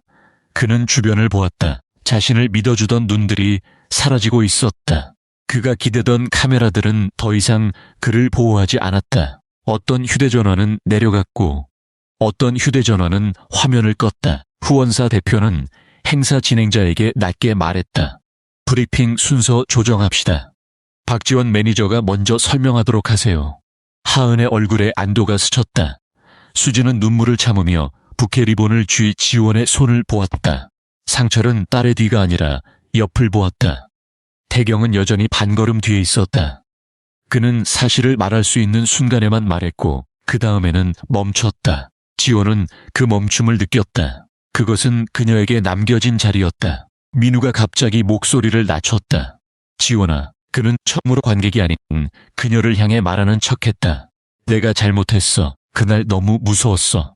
결혼이 현실이 되니까 숨이 막혔어. 너까지 이렇게 크게 반응할 줄 몰랐어. 우리 둘이 조용히 얘기하면. 그 말은 다시 그녀를 작은 방으로 끌고 가려 했다. 사람들이 없는 곳, 기록이 없는 곳. 그가 부드러운 목소리로 말을 고르고 그녀가 그의 공포까지 이해해야 하는 곳. 지원은 그런 방을 너무 잘 알았다. 민우는 늘 중요한 순간에 조용한 대화를 원했다. 그의 실수는 둘만 있을 때 설명됐고 그의 무례는 피곤했다는 말로 접혔고 그의 약속 파기는 나중에 잘하겠다는 말로 넘어갔다. 지원은 그 조용한 방에서 여러 번 자기 감정을 접었다. 접을 때마다 구겨진 부분은 그녀에게만 남았다. 오늘도 그는 그 방으로 돌아가자고 말하고 있었다. 그러나 오늘은 이미 너무 많은 사람이 보았다. 그들이 보았으므로 그녀의 대답도 그 방 안에 남아야 했다. 상철이 폭발하듯 앞으로 나섰다. 이 자식이 아직도. 지원은 아버지의 팔을 잡았다. 힘껏 잡은 것은 아니었다. 하지만 상철은 멈췄다. 그는 딸의 손을 내려다보았다. 지원의 손은 작고 차가웠다. 그러나 흔들리지 않았다. 아빠, 내 말 끝나고. 상철은 숨을 거칠게 내쉬었다.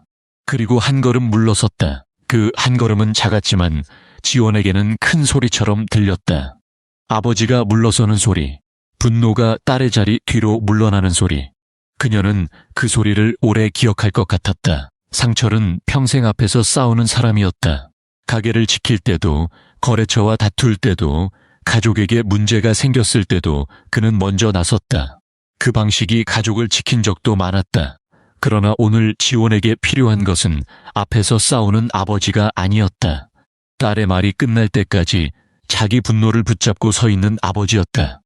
상철은 서툴게나마 그 일을 해내고 있었다. 명희는 남편의 팔을 잡고 울지 않으려 했다. 수지는 휴대전화를 가방 안에 넣었다.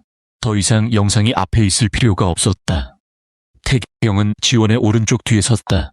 그의 손은 비어 있었다. 방 안에 모든 중요한 손들이 이제 무언가를 내려놓고 있었다. 아버지는 주먹을 내려놓았고 수지는 영상을 내려놓았고 태경은 권한을 내려놓았다. 지원은 그 가운데에서 자기 말을 들어 올려야 했다. 민우는 그 틈을 기회로 삼으려 했다. 지원아, 난 정말. 지원은 그를 바라보았다. 너는 무서웠다고 말하면 내가 이해해야 한다고 생각하지. 민우의 눈이 흔들렸다. 너는 도망간 사람의 공포는 사정이고 남겨진 사람의 수치는 정리하면 되는 사고라고 생각해. 방 안에 몇몇 사람이 고개를 숙였다. 지원은 이어 말했다. 내가 나를 사랑하지 않은 건 죄가 아니야. 결혼이 무서웠던 것도 죄가 아닐 수 있어. 하지만 내가 도망간 뒤에 내 몸, 내 드레스, 내 이름을 사람들 앞에 놓고도 나중에 설명하면 된다고 생각한 건 내 선택이야. 민우는 아무 말도 하지 못했다. 지원은 손에 감긴 리본을 풀었다. 그녀는 그것을 프로젝트 파일 위에 올려놓았다. 어제 바닥에 끌린 리본이었다. 오늘은 닫힌 파일 위에 조용히 놓였다. 리본 끝에는 아직 아주 작은 얼룩이 남아 있었다. 세탁하면 지워질 수도 있는 얼룩이었다. 하지만 지원은 그것을 지우고 싶지 않았다. 지워버리면 어제 일이 깨끗해지는 것이 아니라 다시 설명해야 할 흔적이 없어질 것 같았다. 그녀는 얼룩이 남은 리본을 손끝으로 눌렀다. 흰 장미 부케는 신부가 던지는 물건이라고들 했다. 누가 다음 행복을 받을지 정하는 장난. 지원에게 그 부케는 한때 역할이었다. 예쁘게 들고, 예쁘게 웃고, 예쁘게 기다리는 역할. 그 역할은 바닥에 떨어졌다. 수진이 그것을 주었고, 태경이 그녀에게 선택지를 만들었고, 그녀는 그 손을 스스로 잡았다. 이제 리본은 누가 그녀를 선택했는지 보여주는 장식이 아니었다. 그녀가 자기 손으로 다시 접어둔 증거였다. 지원은 파일 위에 놓인 리본을 보며 천천히 숨을 들이마셨다. 이번 숨은 깊었다. 드레스도 코르셋도 없는데도 어제의 압박은 몸 어딘가에 남아 있었다. 그 압박을 밀어내는데 한 문장이 필요했다. 그녀는 민우에게 말했다. 나는 내 오해가 아니야. 나는 내 변명도 아니야. 이 한 줄 뒤의 방은 완전히 조용해졌다. 민우가 눈을 깜빡였다. 그는 더 긴 말을 기대했던 얼굴이었다. 울분, 욕설, 비난, 용서. 그중 무엇이든 붙잡아 다시 자기 이야기를 만들 수 있었을 것이다. 하지만 지원의 말은 짧아서 그가 붙잡을 가장자리가 없었다. 오해가 아니고 변명도 아니라는 말. 그 말은 그가 그녀에게 붙여온 이름들을 한 번에 떨어뜨렸다. 버림받은 여자도 아니고 이용한 여자도 아니고 이해해줘야 할 과거도 아니고 그의 공포를 설명하기 위한 배경도 아니었다. 박지원. 그 이름만 남았다. 방 안의 사람들은 그 짧은 문장을 각자 다른 방식으로 들었다. 상철은 딸이 자기 분노보다 더 정확한 말을 가지고 있다는 것을 들었다. 명희는 딸이 더 이상 엄마의 울음 속으로 숨지 않겠다는 것을 들었다. 수지는 자신이 주워든 부캐가 헛되지 않았다는 것을 들었다. 하은은 회사에서 조용히 지워주던 이름들, 또 언젠가 이런 방식으로 돌아올 수 있다는 것을 들었다. 태경은 자신이 가장 하고 싶었던 말을 하지 않아야 했던 이유를 들었다. 그녀의 존엄은 빌려준 마이크로 돌아오지 않았다. 그녀의 입에서 돌아왔다. 태경의 눈빛이 깊어졌다. 수지는 입을 막았다. 상철의 어깨에서 힘이 빠졌다. 민우는 무너진 표정으로 한 걸음 물러났다. 그는 사과를 더하려 했지만 말이 나오지 않았다. 사과도 관객을 잃으면 길을 잃었다. 지원은 더 듣지 않았다. 그녀는 후원사 대표를 향해 고개를 돌렸다. 브리핑 시작하겠습니다. 목소리는 여전히 낮았지만 방은 들었다. 지원은 브리핑용 리모컨을 집었다. 손바닥에 리본 자국과 부케 자국이 함께 남아 있었다. 그녀는 첫 슬라이드를 넘기지 않고 잠시 모형을 보았다. 방금 전까지 이 모형은 증거였다. 이제 다시 일이 되어야 했다. 그녀가 가장 원한 것은 사람들 앞에서 이기는 장면이 아니었다. 사람들이 안전하게 지나갈 수 있는 길이 실제로 만들어지는 것. 그것이 그녀가 오래 붙들고 온 일이었다. 지원은 첫 슬라이드를 넘겼다. 스크린에 어린이 대기 공간의 단면도가 떴다. 그녀는 민우를 보지 않았다. 더 이상 그를 보며 말할 필요가 없었다. 이 공간은 기다리는 사람을 전제로 설계했습니다. 지원의 목소리가 행사장 앞쪽으로 퍼졌다. 아이를 기다리는 보호자, 진료를 기다리는 노인, 서류를 기다리는 외국인, 누구에게도 자기 사정을 길게 설명하지 않아도 되는 자리를 만드는 것이 목표였습니다. 그녀는 잠시 멈췄다. 전날 결혼식장에서 그녀가 가장 갖지 못했던 것이 바로 그것이었다. 설명하지 않아도 숨 쉴 수 있는 자리. 그녀는 그 말을 직접 하지는 않았다. 하지만 방 안의 몇몇 사람은 알아들었다. 수지는 고개를 숙였다. 태경은 눈을 내리깔았다. 상철은 조용히 숨을 삼켰다. 그녀가 모형 앞에서 설명을 시작하자 사람들의 시선은 더 이상 그녀의 드레스나 결혼식 캡처에 머물지 않았다. 그들은 그녀의 손끝을 따라 움직였다. 포토월이 왜 뒤로 물러나야 하는지, 대기 의자가 왜 벽에 붙으면 안 되는지, 아이의 시야와 보호자의 손이 왜 같은 높이에 있어야 하는지 짧은 설명들이 공간을 바꾸었다. 전문 용어는 많지 않았다. 그녀는 사람의 몸으로 설명했다. 여기 서서 멈추는 사람이 생깁니다. 여기서 뒤돌아 나갈 수 있어야 합니다. 여기는 혼자 온 사람이 도움을 청하지 않고도 앉을 수 있어야 합니다. 후원사 대표는 고개를 끄덕였다. 직원들은 메모했다. 전날 그녀를 찍었던 한 하객은 휴대전화를 내려놓고 두 손을 모았다. 그의 화면은 꺼져 있었다. 지원은 그 장면을 보지 않으려 했지만 보였다. 방은 천천히 바뀌고 있었다. 리셉션이 끝난 뒤 민우는 행사장 밖 복도에 서 있었다. 그는 더 이상 큰 목소리를 내지 않았다. 사람들이 그를 지나쳤다. 몇몇은 눈을 피했고 몇몇은 차갑게 바라보았다. 그러나 지원은 그 시선들에 오래 머물지 않았다. 민우가 벌을 받는 장면은 그녀의 결말이 아니었다. 그녀는 복도 벽면의 거울에 비친 자기 모습을 보았다. 검은 원피스의 어깨선은 단정했고 머리는 낮게 묶여 있었다. 전날의 신부는 거기에 없었다. 하지만 완전히 사라진 것도 아니었다. 어제 드레스 안에서 숨을 쪼개 쉬던 여자가 오늘 파일을 들고 같은 호텔 복도를 걷고 있었다. 지원은 그 사실이 이상하게 중요하다고 느꼈다. 상처가 없어져서 괜찮아진 것이 아니었다. 상처를 가진 사람이 움직일 수 있게 된 것이었다. 복도 끝에서 전날 결혼식에 왔던 고모가 그녀를 발견했다. 고모는 입을 열었다가 닫았다. 어제라면 먼저 말했을 사람이었다. 이 결혼식은 서커스라고, 집안 체면이 말이 아니라고, 빨리 정리해야 한다고 말했던 사람. 오늘 그녀는 아무 말도 하지 못했다. 지원은 고모를 향해 고개를 숙이지 않았다. 그렇다고 노려보지도 않았다. 그저 지나갔다. 고모의 시선이 그녀의 등 뒤로 따라오다가 바닥으로 떨어졌다. 그 작은 내려감이 지원에게는 사과보다 분명했다. 말로 만든 상처가 반드시 말로만 갚아지는 것은 아니었다. 어떤 방에서는 고개가 내려가는 방향이 더 정확한 대답이 되었다. 하은이 멀리서 파일 상자를 들고 지나가다 지원을 보았다. 그녀는 예전처럼 선배님이라고 부르려다가 멈췄다.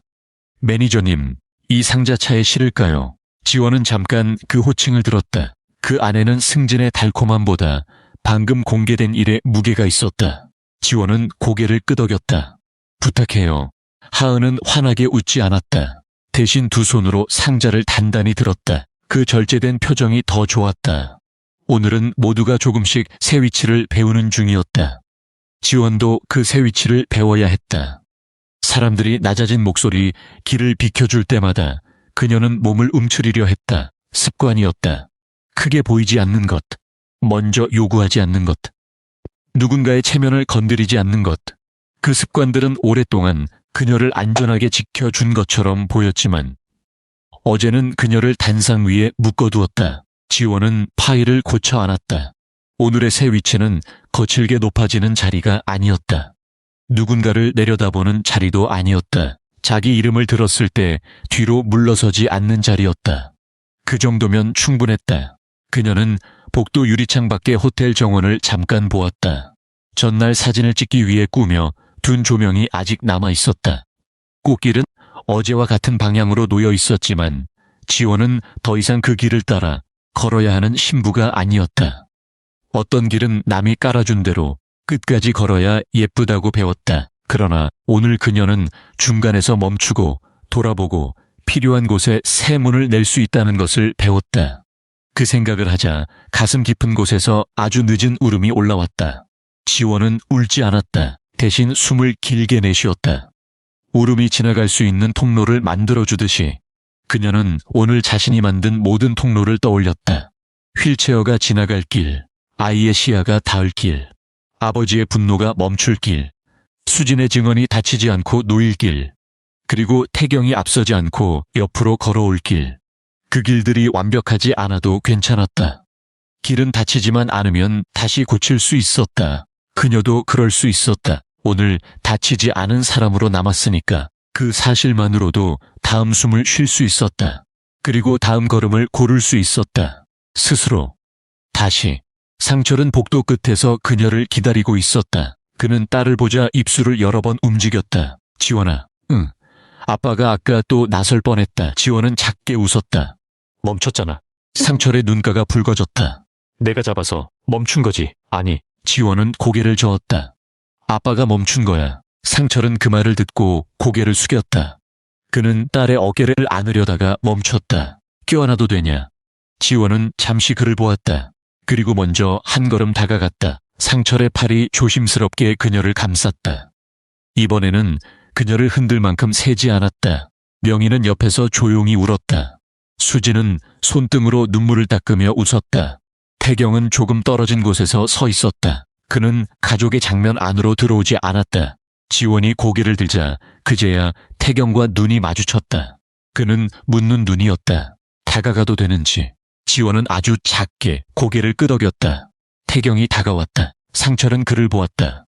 이번에는 경계보다 피로가 먼저였다. 강태경 씨, 내 딸 옆에 서는 건 허락하겠네. 상철은 잠시 멈췄다. 앞에 서는 건 아직 허락 못해. 태경은 진지하게 고개를 숙였다. 옆이면 충분합니다. 지원은 그 말을 듣고 처음으로 깊게 숨을 쉬었다. 그 숨은 웨딩드레스 안에서 조각났던 숨과 달랐다. 작지만 끝까지 들어왔다.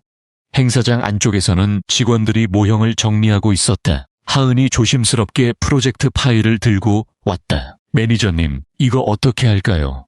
지원은 그 호칭을 들었다. 매니저님.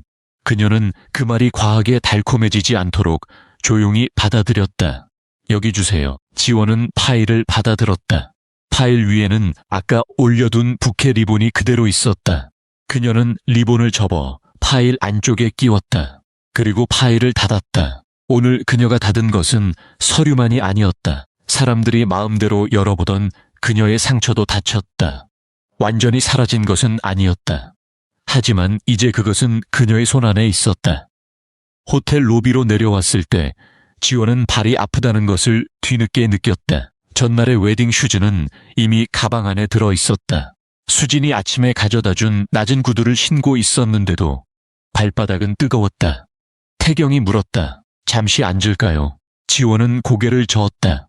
나가고 싶어요. 유리문 밖으로 저녁 공기가 보였다.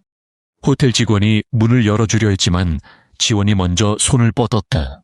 그녀는 프로젝트 파일을 왼팔에 안고 오른손으로 문 손잡이를 잡았다. 문은 생각보다 무거웠다. 태경이 손을 내밀려다가 멈췄다. 지원은 그 멈춤을 보고 작게 웃었다. 같이 밀어도 돼요. 그제야 태경이 문 가장자리에 손을 얹었다. 두 사람이 함께 밀자 문이 바깥으로 열렸다. 차가운 공기가 들어왔다. 지원의 베일은 더 이상 머리에 없었다. 드레스도 없었다. 부케는 없었지만 리본은 파일 안에 있었다. 사람들의 휴대전화 불빛도 뒤에 남았다. 로비의 조명이 등 뒤로 물러났다. 태경은 앞서 걷지 않았다. 지원의 보폭에 맞춰 옆에서 걸었다. 수지는 뒤에서 조용히 손을 흔들었다. 상철과 명희는 로비 안에 서서 딸이 문 밖으로 나가는 것을 보았다. 이번에는 아무도 그녀를 붙잡지 않았다. 지원은 문 밖의 공기를 깊이 들이마셨다. 가슴이 조금 아팠지만 숨은 들어왔다. 그녀는 파일을 품에 안고 말했다. 내일은 이 모델 다시 봐야 해요. 태경이 대답했다. 내일 당신이 원할 때 보면 됩니. 지원은 그를 보았다. 그리고 아주 작게 말했다. 오늘은 집에 가고 싶어요. 태경은 고개를 끄덕였다. 네. 집으로 갑시다. 그 말은 거창하지 않았다. 사랑을 증명하는 긴 문장도 아니었다. 하지만 지원은 그 평범한 말 속에서 처음으로 안전한 방의 냄새를 맡았다. 차 문이 열렸다. 그녀는 스스로 올라탔다. 태경은 문을 닫기 전에 잠시 기다렸다. 지원이 고개를 끄덕이자 그제야 조심스럽게 문을 닫았다. 유리창 너머로 호텔의 불빛이 멀어졌다. 지원은 무릎 위의 파일을 손바닥으로 눌렀다. 닫힌 파일 안쪽에서 흰 리본이 조용히 접혀 있었다. 그 리본은 더 이상 바닥에 끌린 신부의 흔적만은 아니었다. 그것은 그녀가 떨어뜨렸고 다시 들었고 스스로 접어놓은 하루의 증거였다. 차가 천천히 움직였다. 태경은 운전석에서 아무 말도 하지 않았다. 지원도 말하지 않았다. 침묵은 비어있지 않았다. 그 안에는 묻고 기다린 시간들이 있었다. 문턱 밖에서 기다린 사람, 소파에서 잠든 사람, 사실만 말하고 멈춘 사람, 그리고 단상 위에서 숨을 잃었다가 모형 앞에서 다시 선 사람. 지원은 창밖을 보았다. 서울의 밤길은 여전히 복잡했다. 신호등은 바뀌고 사람들은 횡단보도를 건너고 택시들은 호텔 앞에서 손님을 태웠다. 세상은 아무 일 없었다는 듯 움직이고 있었다. 그러나 지원은 알고 있었다. 오늘 어떤 방 하나는 바뀌었다. 사람들이 그녀를 부르는 방식이 바뀌었다. 아버지가 멈추는 방식이 바뀌었다. 수진이 들고 있던 영상의 의미가 바뀌었다. 태경이 옆에 서는 방식이 바뀌었다. 그리고 무엇보다 그녀가 자기 이름을 들고 서는 방식이 바뀌었다. 그녀는 눈을 감았다. 코르셋이 없었다. 베일이 없었다. 카메라 불빛도 없었다. 대신 편한 구두 속 발끝이 천천히 풀리고 있었다. 태경이 낮게 물었다. 추우세요? 지원은 눈을 뜨지 않고 대답했다. 아니요, 조금 피곤해요. 그는 히터 온도를 올리지 않았다. 담요를 억지로 덮어주지도 않았다. 그저 속도를 조금 늦췄다. 지원은 그 작은 변화에 기대어 숨을 내쉬었다. 그날 밤 그녀는 더 이상 누군가의 버려진 신부로 잠들지 않았다. 그녀는 자신이 닫은 파일과 자신이 연 문과 옆에서 기다리는 사람의 조용한 숨을 가진 채 집으로 갔다.